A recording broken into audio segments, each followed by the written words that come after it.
नमस्कार, prime TV देख रहे हैं आप। मैं हूं आपके साथ रामकृष्ण शुक्ला। यूपी सरकार की ओर से वित्तीय वर्ष 2024-25 का बजट पेश किया गया। इस बजट में किसानों और महिलाओं को साधने की कोशिश की गई है।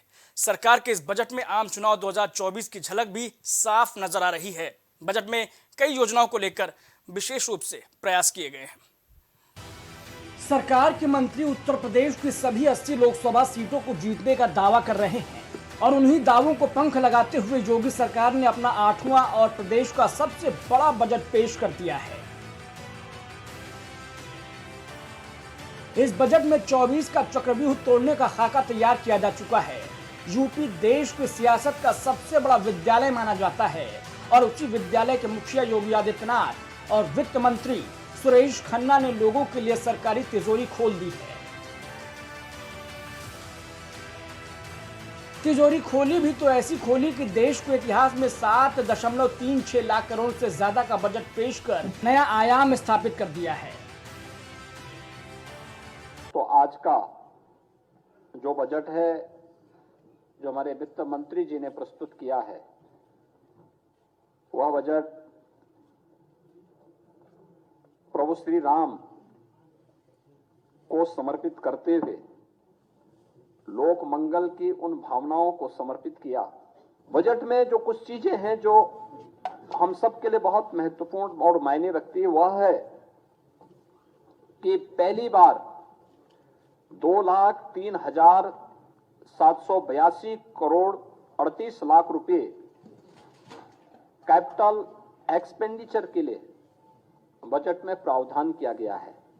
यानी यह इस बात को प्रदर्शित करता है कि इंफ्रास्ट्रक्चर पे जब पैसा खर्च होगा तो वह रोजगार का सृजन भी करेगा और अर्थव्यवस्था को उतनी ही सुदृढ़ भी करेगा।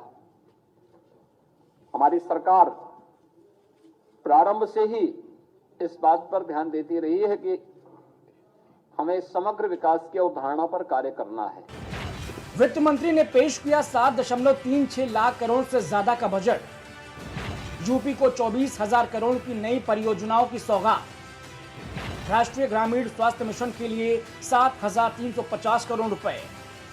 गंगा एक्सप्रेसवे परियोजना के लिए 2,057 करोड़। लिंक एक्सप्रेसवे के लिए 500 करोड़ की धनराशि। अटल इंडस्ट्रियल इंफ्रास्ट्रक्चर मिशन हेतु 400 करोड़ रुपए। गांव में बिजली देने के लिए 2,000 करोड़ रुपए प्रस्तावित। शहरों को 24 घंटे बिजली देने की बात। योगी सरकार के इस बजट में मूलभूत अवसंरचना के विकास पर ध्यान केंद्रित किए जाने के साथ साथ किसानों, महिलाओं और युवाओं का भी खास ख्याल रखा गया है। उत्तर प्रदेश सरकार ने आज बजट पास किया है। एक 2024-2025 वित्तीय वर्ष को लेकर ये बजट पास किया गया है।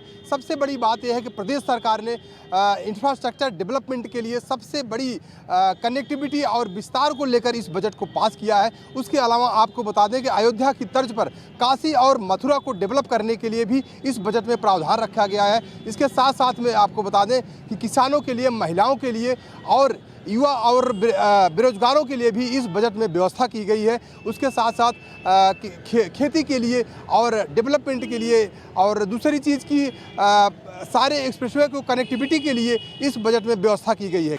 बजट में 24,000 करोड़ रुपए की नई परियोजनाएं। 55 लाख लोगों को वृद्धा pension.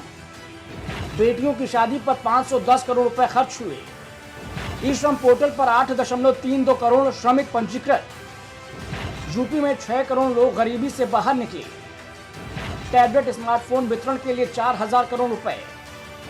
Integrated public health lab के लिए 952 करोड़ रुपए। मुख्यमंत्री जन आरोग्य अभियान के लिए 300 करोड़। वाराणसी के मेडिकल कॉलेज की स्थापना की जाएगी। शहरों में फ्लाईओवर निर्माण के लिए 500 करोड़। योगी सरकार के इस बजट से उम्मीद थी कि लोकसभा चुनाव को देखते हुए योगी सरकार बड़ी घोषणाएं कर सकती है और आम वोटरों को साधने का काम कर सकती है। वहीं सरकार का फोकस नई परियोजनाओं से ज्यादा इंफ्रास्ट्रक्चर पर रहा। पुरानी योजनाओं को समय से पूरा करने के लिए बजट आवंटित किया गया है। महिला, युवा, किसान पर सरकार ने सबसे ज्यादा जोर दिया है।